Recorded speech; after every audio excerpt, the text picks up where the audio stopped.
Hello friends, চপের video তো তোমাদের সঙ্গে শেয়ার করছি, পিকচারও শেয়ার করছি। চলো চপটা কিভাবে বানালাম সেটা তোমাদের সঙ্গে শেয়ার করি।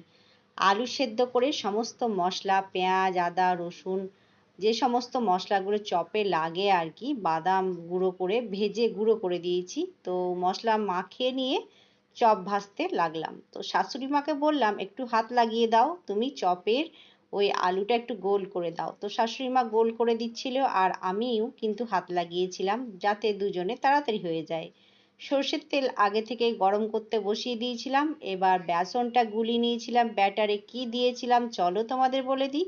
বেসন দিয়েছি, সঙ্গে একটু খাবার সোডা, একটু জিরে ধনে গুঁড়ো, লবণ, হলুদ, এইসব দিয়ে আদা রসুনের পেস্ট দিয়ে ভালো করে বেসনের ব্যাটারটা গুলিয়েছিলাম। আর এই দেখো গরমের মধ্যে চপ ভাজছি। সকালবেলাতেই কিন্তু ভীষণ গরম। ওপরে রান্নাঘরটা বড় আমাদের, কিন্তু নিচের রান্নাঘরটা ছোট। তো এখন তো নিচেই রান্না হয়, শাশুড়ি মা নিচেই রান্না করেন। তো গরমে কিন্তু ভালোই কষ্ট হয়, শাশুড়ি মারও হয় আমারও হয়, যে যখন রান্না করি আর কি। তো দেখো গরম গরম ফুলকো ফুলকো চপ কিন্তু ভেজে নিচ্ছি।